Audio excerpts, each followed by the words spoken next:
Hello world! Welcome to my kitchen. It's Friday. I got home a little early today and I have a project today that I'm going to do. I thought you would have fun watching. I'm going to make plum pudding. Now a lot of people don't know what plum pudding is. It's actually a British dessert.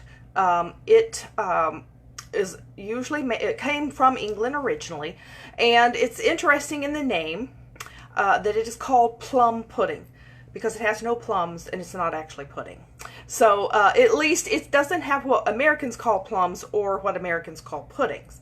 So why is it called this? Well, it's called this because pudding is the name that the British use as a generic term for dessert. So as if we were to say, what would you like for dessert? The British would say, what would you like for pudding? And it's not like Jello pudding. It's a general term that means anything for dessert. So it could be cake or pie or cookies. And of course, cookies they call biscuits. They have all kind of different names for the things that we do. Now, why does it have plums? Well, the word plum, particularly in Victorian days and earlier, was used for any dried sweetened fruit. It didn't have to be an actual plum. So if you had something with dried cherries in it or raisins in it, it was called a plum. It was a little sweet thing in something, a little sweetened fruit, dried fruit, and sometimes they called it a little sweetmeat. But what it was usually a dried fruit, any kind of dried fruit. So plum pudding actually means a dried fruit dessert. So what is this then exactly? What it actually is, plum pudding, is steamed raisin spice cake is what it actually is. So it has instead of icing, it has something called a hard sauce that goes on it. It is really good. It's fun to make. And so it's a cake. And this is nothing, I mean nothing at all like American fruit cake. If it was anything like American fruit cake, I would never make it and never eat it. That stuff is horrid. But this is a British dessert, and I'm going to show you how to make it. Now this recipe came over from England with the family of my former in-laws. They were from England, probably their parents or grandparents brought this recipe with them from England. If you look up plum pudding recipes, you can find different ones. I've never found one that's like this one, no. So I don't know if this was just their own family recipe where they kind of made their own thing and did their own thing, but whatever that was, it was good. So this is what I'm going to show you is a family recipe of my former in-laws, my former father-in-law actually, of his family who were originally from England. And so I'm going to show you how to make this. And it's really simple. It's interesting that it does not use the oven. It is steamed, and I'm going to show you how to do that. It is very easy. However, it takes an incredibly long time. It takes about an hour and a half for it to steam. Luckily, you do not have to stand in the kitchen and babysit it. So once you get it steaming, you have to check on it a couple of times to make sure you don't run out of water, make sure it's bubbling at the right simmer. But you can just go sit down for an hour and a half and then come back and have your steamed spice cake. Is really what you have. And it makes a very, very moist cake, much better than the oven. You don't have to worry about it burning like you do in the oven, or browning too much, or drying out in the oven. And it's really good. So here are the ingredients for this recipe for plum pudding. So what I'm going to do is I'm going to take this and I'm going to flip this around, which is down here actually. Said paused, and I did not hit pause. I hit flip camera and it didn't flip. Hello, I am making plum pudding. Not doing makeup tonight. And there we go. Okay, so here's my mixer. Ta-da! And I'm going to put my camera here on the mixer. I got to get rid of these comments for a second till I can see what I'm doing. Okay, let's get it where we can see what we're really doing here. There we are. This is my own homemade cooking show. Okay, there's my mixer. And the first thing we do, this is a family recipe for plum pudding. The first thing I'm going to do is add butter. It takes a stick of butter, which is a half a cup. Let me make sure I got my recipe over here, make sure that's right. Yep, so I'm going to put a stick of butter in here. It is softened butter. It also says you can use shortening. I'm not that crazy about shortening because it's hydrogenated oil, which is terribly bad for you. And I would not use margarine because margarine is also full of hydrogenated oil, and margarine I think has water in it and would not turn out as well. So use real butter. Like I said, you can use shortening if you want, but I always use real butter in this. I have a crumb in there. There. Okay, so I'm going to first, there we go, soften the butter. You'll be over to taste test? Yeah, this is so good. You'll want to come taste test.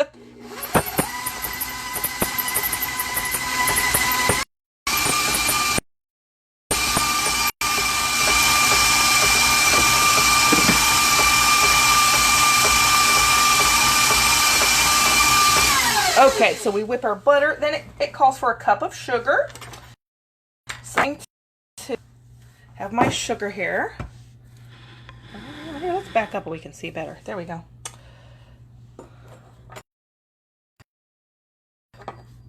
Oh yeah, I can do that. Okay, so this is a half cup measure, so I'm just putting 2 in for a cup of sugar. So I take this with my knife. I need a wide angle lens. Put it up, do it off, and put it in the mixer. And then turn it back on.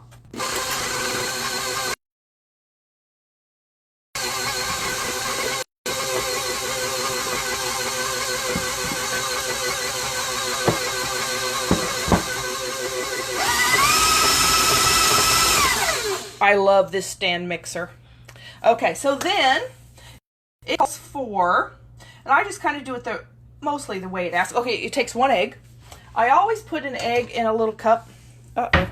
Where'd we go?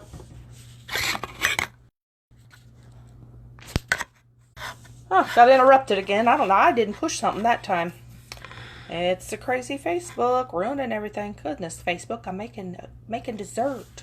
Okay, so I'm going to use this little cup for an egg. Make sure the egg's okay. Crack the egg in there. There he is, sweet little egg. Into the pan. Mix it a little bit more.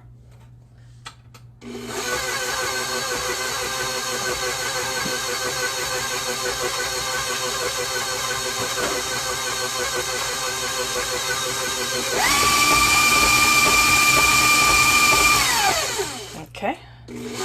There we have that. Now, next ingredient it calls for is flour. 2½ cups of flour. So I'm going to put 2½ cups of flour. I don't know if I have quite that much in here. I do have more, but let's see how much I have in the container here. There's my flour. This is King Arthur flour. I like that. Okay, 2½ cups. Again, I have a ½ cup measure. So that's like 5 of these. So we're going to, where'd my knife go? Here he is. Ta-da! Yeah, let's see what we can see. 1.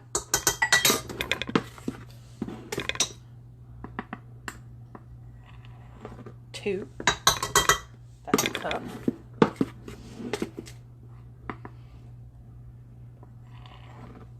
3.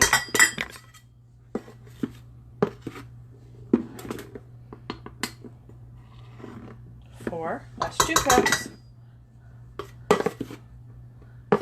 See, I don't sift flour. I learned this trick. You can either take a whisk or any kind of a thing, and you just got to lighten your flour so it's not packed. So just go like this. Or use a whisk and stir it, and then your flour isn't real packed. And I don't have to whisk or sift it.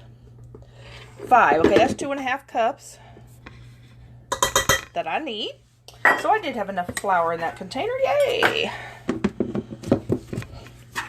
Okay, let's move this out of the way. Okay, the next thing it wants that I'm going to put in next, actually, a teaspoon of cinnamon. I think half my stuff's dirty, so I just have a ½ a teaspoon. We're going to do it twice.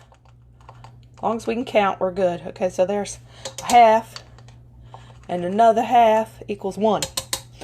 Okay, so then it also calls for 3/4 of a teaspoon of cloves. I just have regular old cloves, ground cloves, not whole cloves. Ground cloves. This stuff is strong. You don't want to overdo cloves. So 3/4. So this is a 1/4 teaspoon. So there's 1. 3/4 I need. There's 2/4. And my 3/4. Isn't it like fascinating to watch somebody mix something? I've watched people do this and mix up stuff before, and it's like, I don't know why is that fascinating, but it is. You can't look away. Also calls for a pinch of salt. So I have a little salt thing here. I just do this. Shake a little in my hand. There we go. Pinch. More or less. Okay. So then, the other thing it's going to need is sour milk. Now, years ago, in the good old days, maybe you remember this. Some people will remember this. You could take milk and set it out on the counter overnight and it was sour. You cannot do that now. And you cannot do that now because all the milk is ultra pasteurized, and in the heating process they have destroyed the enzyme that allows milk to naturally sour. Hi Patty, I don't know if you're still on here. So milk will not sour naturally anymore. So you have to make it sour. So how do you make it sour? You take, and however much, I need a cup of milk, cup of sour milk. Yes, the good old days when you could leave it on the counter and let it sour. Those are gone. And the sour milk, of course, is not spoiled milk. It's totally different. It's just milk that's kind of been soured. It's curdled. So what you're going to do is either add white vinegar or lemon juice to the milk and it will sour it. And you usually add about a teaspoon of the vinegar or lemon juice to a cup per cup of milk. So I'm going to put, because then I don't want more than a cup of liquid, so I'm going to put the vinegar in first. This is regular old white vinegar. Here he is. Regular old grocery store white vinegar. It's distilled. And then I'm going to put a teaspoon in. This, again, this is only a half a teaspoon measure, so there's 1 and 2. So there's that. And then you're going to take your milk and pour it up to your cup level. And then you just let it sit there, and in that vinegar it will sour. And the reason you need sour milk is this doesn't have baking powder in it. It has baking milk plus lemon. Yep, milk plus lemon works, but sometimes I don't have lemons, or my lemons went bad. So lemon will definitely do it too.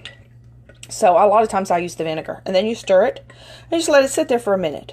But the reason you need sour milk is there's no baking powder in this. If there's no baking powder and there's only baking soda, you usually need something sour or tangy to activate the baking soda. You don't have to activate the baking powder, but this has no baking powder. It only has baking soda, therefore it needs something sour. So that's our something sour. So that's why you can't just use regular milk. It's got to be sour to activate the baking soda. All right, let's see. I need, and this recipe was given to me by my former father-in-law's sister. She made it the most. Her name was Martha. And she made this, and she has written in here, it needs a teaspoon of soda, and you actually put the soda in the milk in this recipe. So, actually I'm going to do that last minute. So what I'm going to do is I'm going to stir this with the flour in there gently, so I don't have a flour bath. And then I'm going to get this ready. And I'm going to take a teaspoon, I said a teaspoon, right? Teaspoon of soda. Here's my soda. Regular old baking soda. Measure a teaspoon, there's a half. Measure another half. Okay. Then you stir it. That's really going to definitely, beyond a doubt, activate that because it's right in the milk. Stir. Then I'm going to pour it in to my pan. I guess this is actually a bowl. Now, when I get near the end, I don't want it all sit in the bottom, so I'm going to stir it again because that baking soda likes to kind of sit in the bottom. Quickly pour before it has a chance to settle again. There. Then I'm going to stir some more here. I'm going to let it be closer so we can see. There we go.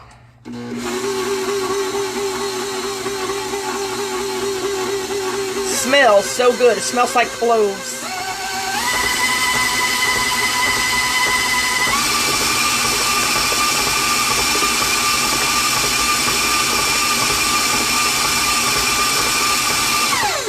All right, there we go. See, nice, light, tan batter, kind of thick. That's exactly how it looks. Now, we have one more thing we have to put in there, and that's the raisins. You can leave these out, of course, if you don't want, if you don't want to put raisins, you don't have to. Now, the recipe tells me to take the raisins. It says it's a cup or a little more. Okay, so you see I have a little more. I like to do about 1.25 cups, but you want at least a cup. It says you take the raisins and you cut them in half. So yes, I have been sitting on the couch for half an hour cutting raisins in half. I sure have, with a pair of scissors. You just clean your scissors and you sit there. Now, do you have to do that? You don't. One year I made this and said, I don't want to cut those raisins in half. And you can just put them in there straight without cutting them in half.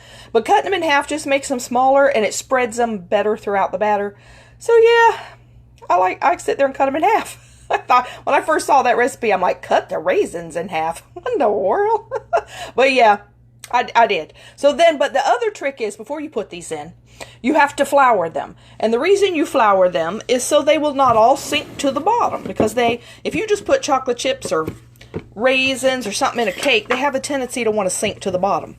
And for some reason, if you put flour on them, they won't. They won't sink. So all you do is just take some of your flour and dump it in there. And I'm going to actually get here something to stir. Here, we'll use this knife because these raisins are sticking. And you're going to want it to coat the raisins. This will just keep them from sinking. Bizarre little trick, but it works.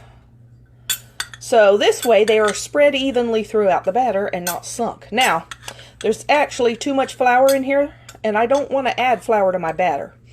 So what I'm going to do is I'm going to take this nifty little thing right here, and I'm going to go to the sink and dump the raisins in there and shake out that extra flour. So I'm going to be right back. I'm over here at the sink.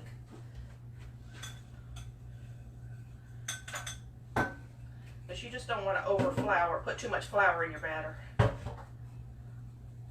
Shake off the excess, just a little sieve. Here we go, look. Floured raisins. And see, they won't stick together this way either. That's the other thing it does. They won't sink and they also won't stick in clumps. Because now they're separated. So you put them all in. Watch them fall. There we go. All in. Had a little extra flour. That's not enough to matter, I don't think. Then we're going to mix a little more.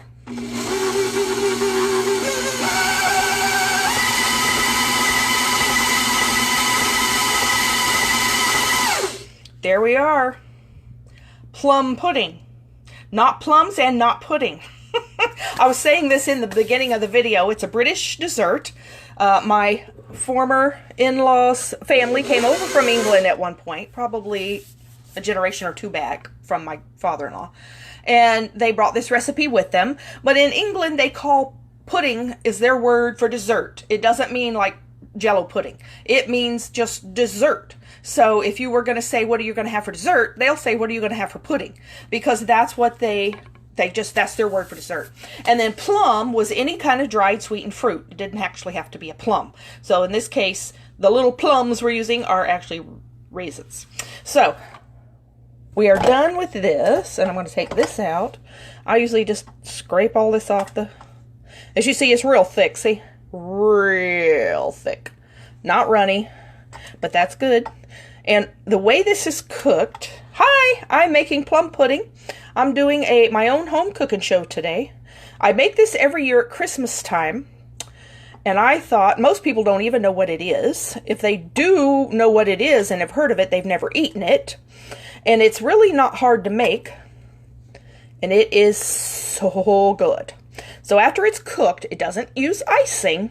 It uses what's called a hard sauce. And what that is a mixture of butter, liquid whipping cream or heavy cream, and powdered sugar. And you heat it up so you have a warm, buttery cream sauce.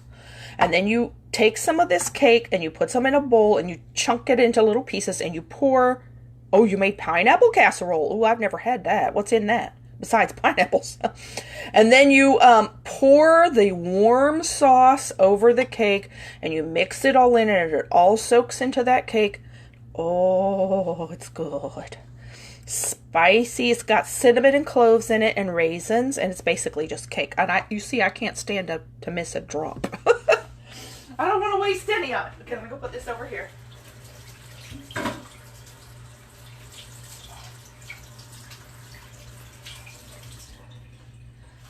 somewhere I have an ice cream scoop that I usually use to portion this out, and I cannot find it because I like to get them even. But I do have a smaller one. I like to make them the same size. Maybe I'll use the smaller one. Okay, now what we're going to do is we're going to prepare our pans. Our pans that we use for plum pudding are not traditional cake pans at all, because you're not putting them in the oven, you're going to steam them. Now they do make molds that I've seen in the store that you can do. I don't know if it's like a pudding mold or some similar to a Jello mold. You'd have to be metal, it can't be plastic. But my my aunt-in-law is what she would be.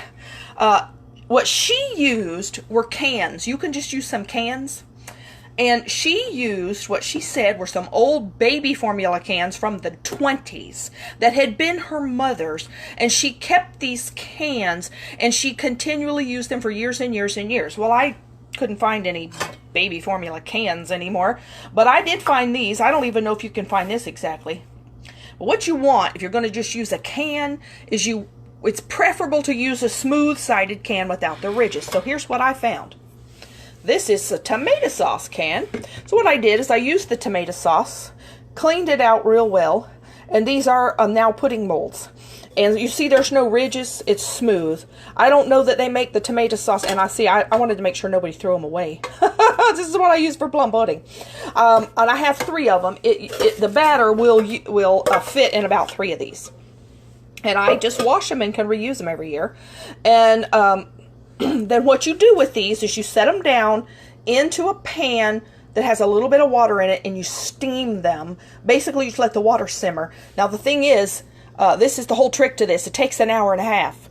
And I'm not going to sit here and let you watch the pan steam for an hour and a half. So we're going to get it started. Then I'm going to turn this off and come back later and show you how to make the hard sauce.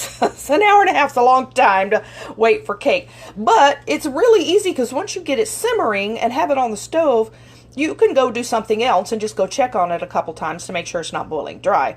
And an hour and a half later, you have wonderful cake. So get you some kind of can or mold or something that you can use for as a mold. And then you take some wax paper.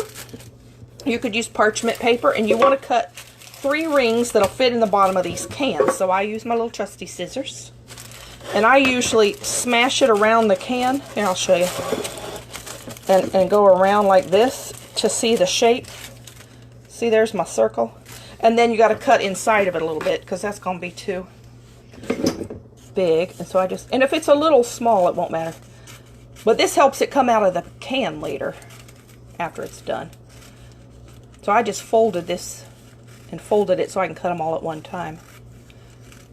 Trying to see where my little ridges are. Cut my little circles. Alright, let's see now.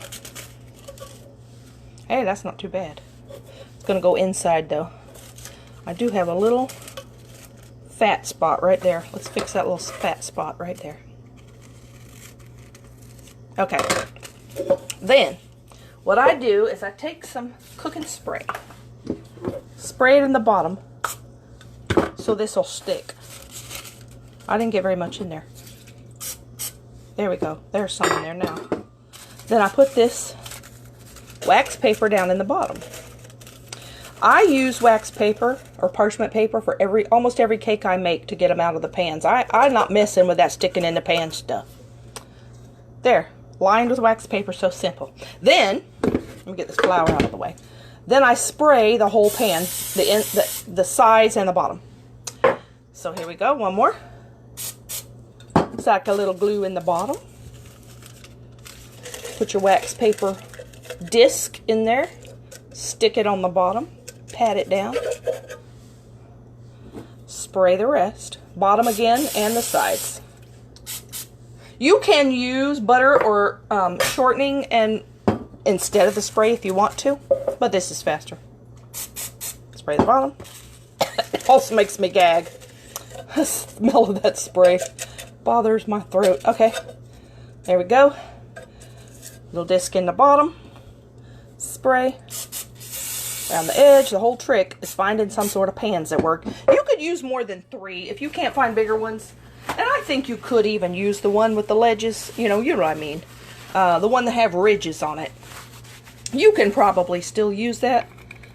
It's just not going to be as easy to get out. You can always run a knife around it and get it out. Okay, so now I got my... Now let's go over here. Let's go for a ride. Okay. I got my molds. And you can just guess how much you want to put in. If you want, I just like to do it even. So I take an ice cream scoop and do it. Just plop it in there. Gets it the same that way. And you see how thick this is. Real thick. It's almost like cookie dough.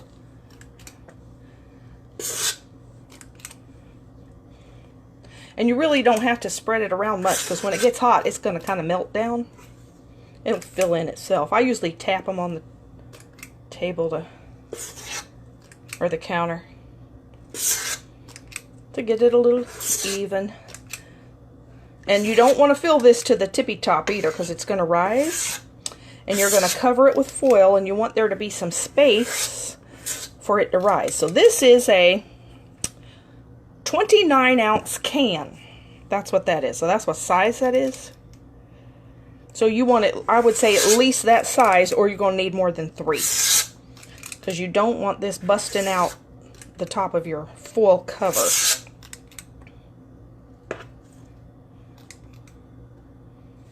Almost done here.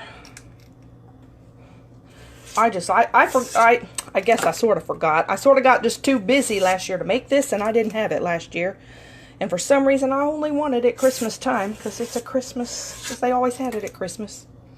It's like a Christmassy dessert. And so I was like, oh, I never got time to make that. I was doing other stuff. And so I haven't had this for 2 years, and I've been missing it. Okay, there we go. Now I have a little bit in here in the pan that I'm going to get out, because we're not wasting a drop.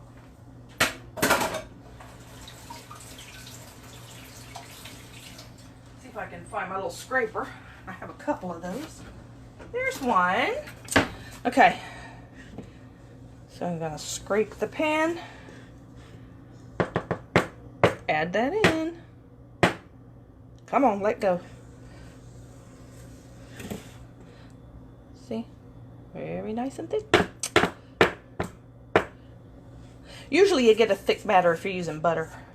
If you use oil, or if it happens to have hot water in it, there's some that have hot water in it, then you get a thinner batter. Makes it very tasty. Okay, that's about all. Just got to get a little bit off this bottom. And you don't have to turn on your oven. Of course, you do have to turn on your stove. Okay, here we go. There we go. So then I just kind of go like this. They don't have to be perfect, though.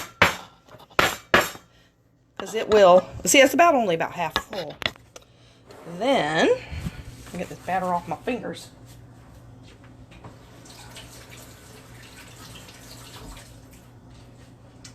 I think I forgot to bring my foil in here. I had it in the other room. Let me go get it.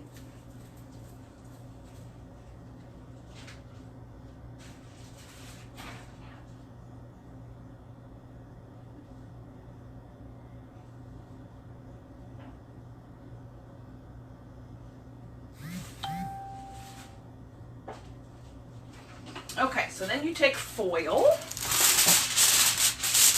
I can't wait to see the finished product. Yeah, you're going to have to wait a little while, though. It's going to be a couple hours. But that's okay. You're going to have to come back and look. So, tear you off, a piece of foil that'll fit. Put it over the sides, all the way down. One year I did this a long time ago. I forgot to put on the foil. And the water splashed in it. It actually didn't make it taste bad, but it still worked. But it just kind of was all splashy, looking like the moon. It was kind of funny. Like, oh, oops. Forgot to put the foil on it. Okay, all covered. That's too long.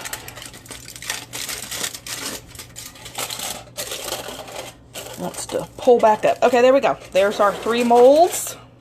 Homemade molds. Covered with foil. Then, we're moving on to the stove. Let's get closer to the stove. I have a big pan. pot, big pot. You've got to use something that they will fit in.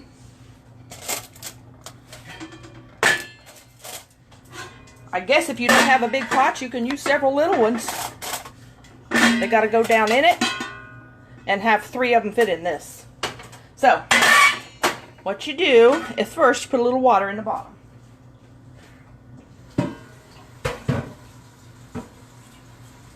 This is probably about 1 inch of water or something. It's not a whole lot of water. Oops.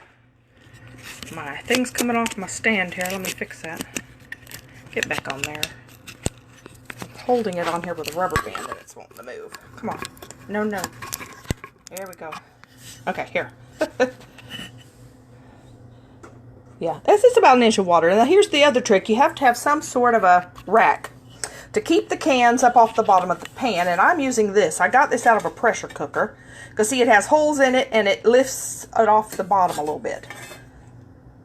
You could use, if you had some sort of little tiny round thing like this, I had a crock pot that had one of these in it too that was round, but something that will lift the thing off the bottom.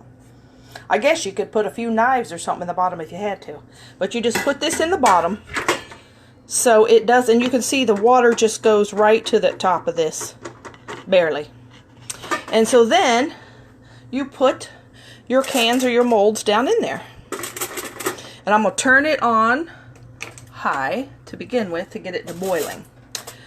So I'm going to put them down in. You can see they just barely fit in there, but they do fit. So if you have any kind of a big Dutch oven type pan,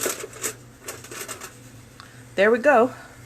They are in the pan. I actually don't want to use this burner. This one takes longer to heat up for some weird reason. I forgot that. Let's move it over here to this burner. They even replaced that burner and it's still not working right. Okay, there we go. Pan on the stove, on high. Cans in there, waiting for it to boil. Then when it boils, you turn it down to a simmer. And you let it simmer with the lid on. Oh, here it is. It's 1 1/4 hours. And it usually does take about that long, 1 1/4 hours. So then, after it's done, you take them out. Make sure they're done, like with a toothpick. I have like this is a cake tester. And look, it's really long. See, it has a little ring at the top. It's metal. But you could stick a knife down in it too. Just test that they're done. You can usually tell. You can usually touch the top like this and tell that they're done. So then, after that, we let them cool. Then we just take them out of the mold. You can usually kind of shake them out. Then you need a pint of heavy cream, 3/4 of a stick of butter, and 2 cups of powdered sugar. And then you're going to put that, you could do that in the microwave, or you can do it in a double boiler on the stove, like put it in a mason jar and then put it in a pan of water to get your butter to melt and your cream to warm up. And it's really good. And you pour it over the cake. And then we'll come back and we'll see how we're doing with that. But first I want this to get this started. And it will smell so good. Here, we'll watch the pot boil. You know that saying, a watch pot never boils? You know, it actually does. You just got to watch longer. Watch pot does too boil. Eventually, just doesn't seem like it's gonna.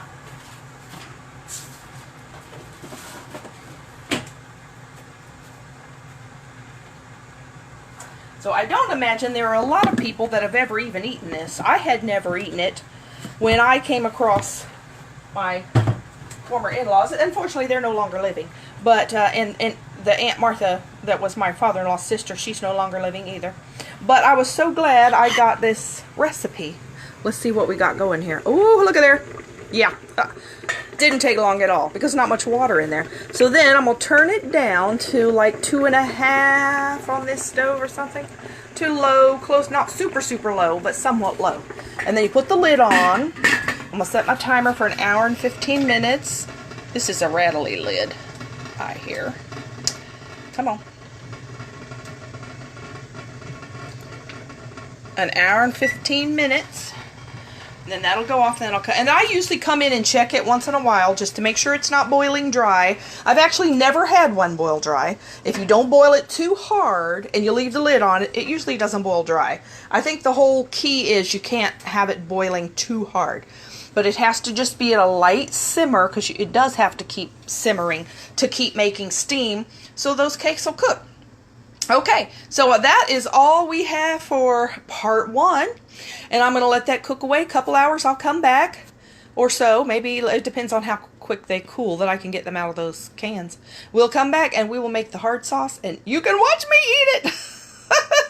You've never had it either? You never had it or you never heard of it? See, I had never heard of it. Most people haven't heard of it because it's a British dessert and we don't serve it here in America, and we are missing out because it is good.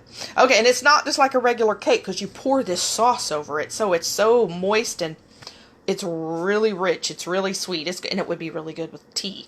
Okay, so I'm going to go for now. Here, let me flip this around. You've never had it? There you go. Alright, so I'm going to go for now, and I will return, and we will do part 2 of plum pudding. Oh, you've heard of it? Or never had it? Well, you can have it virtually. If you were nearby, you could come have it. But see, you can make it now. You know, it's real. The hard part's done, just waiting for it to steam. Let me see what it's doing here. Yep, still steaming. We're still steaming. I was going to make sure I didn't turn it down. Okay, I will see you later, too. You have a good rest of your evening. Bye.